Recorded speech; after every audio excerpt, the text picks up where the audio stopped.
আর আরেকটা ঘোষণা, যারা এখনো স্বাস্থ্যসাথী কার্ড করেনি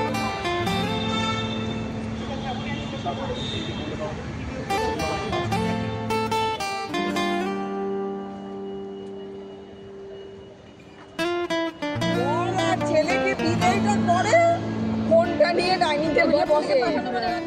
গুড মর্নিং, সুপর্ণা আনপ্লাগ চ্যানেলে তোমাদের সবাইকে স্বাগত।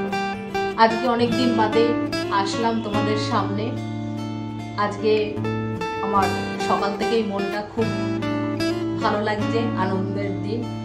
কারণ এর আগেও তোমাদের সাথে শেয়ার করেছিলাম যে আমার ছোটোবেলাকার সব বন্ধুরা মাঝে মাঝেই আমরা একত্রিত হই, গিয়ে হই হই, একটু খাওয়া দাওয়া, তারপর মনের কথা একটু শেয়ার করা, সেই সবগুলো আমরা শান্ত করি।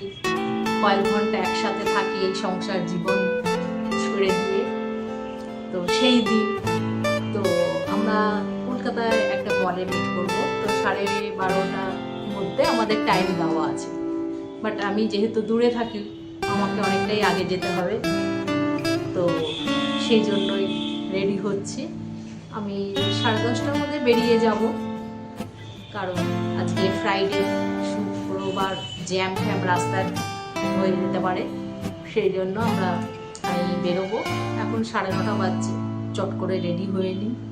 তোমাদেরকে ওখানে গিয়ে তো ফটো সব ভিডিও শেয়ার করবই, তবে ঝটপট করে রেডি হয়ে নিই।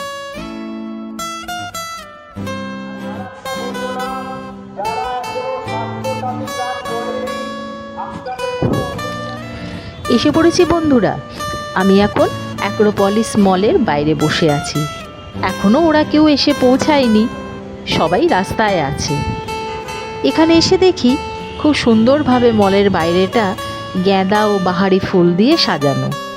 শীতকালে এটা একটা বিরাট অ্যাডভান্টেজ, তাই না? অনেক রকমের ফুল ফোটে। একে একে ওরা সকলেই এসে পড়েছে, সকলেই গল্পে মত্ত হয়ে পড়েছে। এই কয়েক ঘন্টা আমাদের সকলের মাথা থেকে সব চিন্তা দূরে চলে যায়। আমরা সেই ছোটোবেলায় পৌঁছে যাই। কবে কে কী করেছি সেই সব আলোচনার মধ্যে উঠে আসে, আর আমরা তখন হা হা করে হাসি।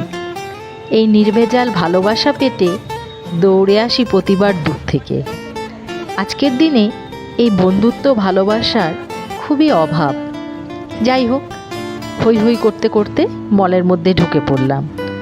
আমরা যখনই আসি এই মলগুলোতে ঘুরে আর দেখা হয় না, সোজা চলে যাই উপরে ফুড কোর্টে, কারণ বসার ব্যবস্থা একরকম ওখানেই তো থাকে।